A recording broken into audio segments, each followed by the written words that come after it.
membahas satu masalah yang belakangan ini sedang hangat diperbincangkan banyak orang, khususnya orang tua yang memiliki balita. Ya, stunting. Sebenarnya apa itu stunting? Menurut WHO, stunting adalah gangguan tumbuh kembang anak yang ditandai dengan tubuh pendek yang disebabkan kekurangan asupan gizi, salah satunya asupan protein, infeksi berulang terutama pada 1000 pertama hari kehidupan. Bagaimana sih tanda dan gejala stunting itu? Berikut ada 5 tanda gejala stunting. Pertama, memiliki tubuh yang lebih pendek dari anak seusianya. Kedua, berat badan tidak naik, bahkan cenderung menurun. Ketiga, mengalami perkembangan yang terlambat sesuai anak usianya. Keempat, anak menjadi rentan terserang berbagai penyakit infeksi.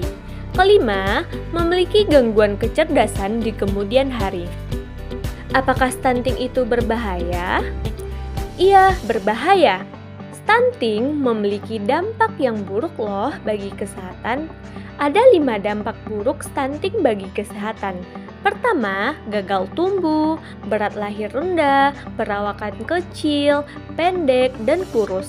Kedua, perkembangan otak tidak maksimal, dapat menghambat perkembangan kognitif dan motorik.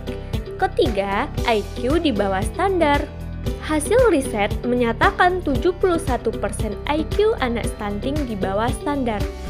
Keempat, gangguan kesehatan saat dewasa meningkatkan risiko penyakit tidak menular seperti obesitas, diabetes mellitus, dan hipertensi. Selanjutnya, apa sih penyebab dari stunting ini? Berikut ada faktor yang meningkatkan terjadinya risiko stunting. Pertama, praktek pengasuhan yang kurang baik, termasuk kurangnya pengetahuan ibu mengenai kesehatan dan gizi, baik itu sebelum masa kehamilan sampai masa ibu sudah melahirkan. Kedua, masih belum optimalnya akses ke layanan kesehatan, termasuk layanan ANC, pelayanan kesehatan untuk ibu selama masa kehamilan, dan postnatal care, pelayanan kesehatan untuk ibu setelah bersalin. Ketiga, masih kurangnya akses rumah tangga atau keluarga ke makanan yang bergizi. Keempat, kurangnya akses air bersih dan sanitasi. Sumber air minum layak yang dimaksud adalah air minum yang terlindungi atau mata air sumur terlindung yang jaraknya minimal 10 meter dari pembuangan kotoran, penampungan limbah, dan pembuangan sampah. Kelima, sering menderita infeksi di awal kehidupan anak.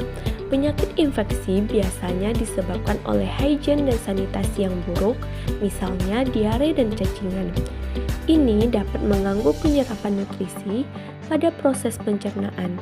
Beberapa penyakit infeksi yang diderita oleh bayi dapat menyebabkan berat badan bayi turun.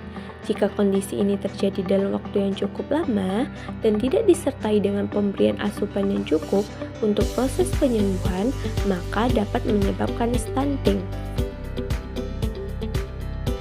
Apakah stunting bisa dicegah? Ya, bisa dong. Berikut cara pencegahan stunting yang wajib kamu ketahui. Pertama, asupan gizi harus optimal pada 1000 hari pertama kehidupan. Kedua, perbaikan pola asuh dan pola makan bayi balita. Ketiga, imunisasi lengkap. Keempat, pola hidup bersih dan sehat, akses sanitasi dan air bersih, mudah dan biasakan cuci tangan dengan sabun dan air mengalir.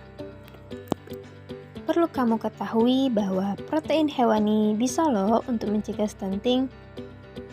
Salah satu faktor penyebab balita stunting ialah kurangnya asupan protein hewani yang dikonsumsi dan menyebabkan pertumbuhan menjadi terhambat.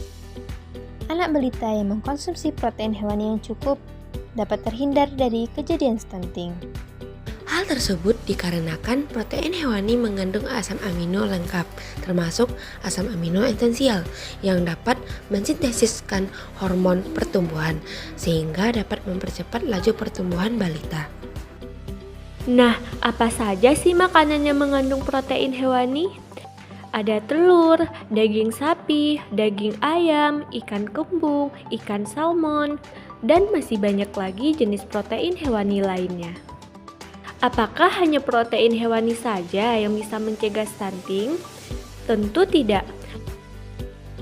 Untuk pencegahan stunting memang lebih mengutamakan konsumsi protein hewani, tetapi kita bisa saja mensubstitusikan bahan makanan lainnya seperti tumbuhan kelor.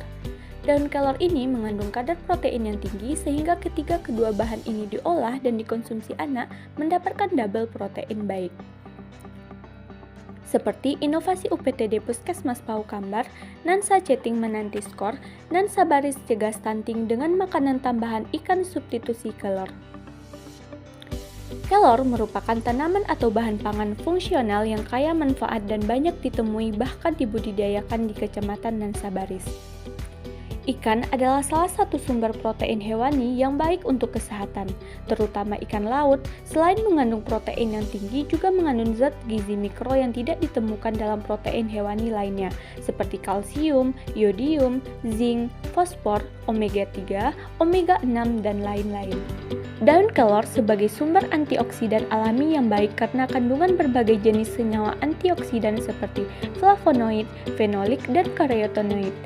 Daun kelor juga mengandung 7 vitamin, 6 mineral, 18 asam amino, 46 antioksidan, tinggi konsentrasi antiinflamasi alami. Selain itu, telah banyak penelitian yang menggunakan daun kelor sebagai suplemen gizi baik untuk manusia. Pada ibu hamil, pemberian kelor mampu mencegah kerusakan DNA, menurunkan stres, mencegah anemia, menaikkan berat badan ibu, dan mencegah BBLR atau berat badan lahir rendah. Pada anak, pemberian kelor mampu mencegah malnutrisi, mencegah stunting, dan mencerdaskan anak. Dan pada remaja putri, mampu mengurangi nyeri haid. Ingat, cegah stunting itu penting.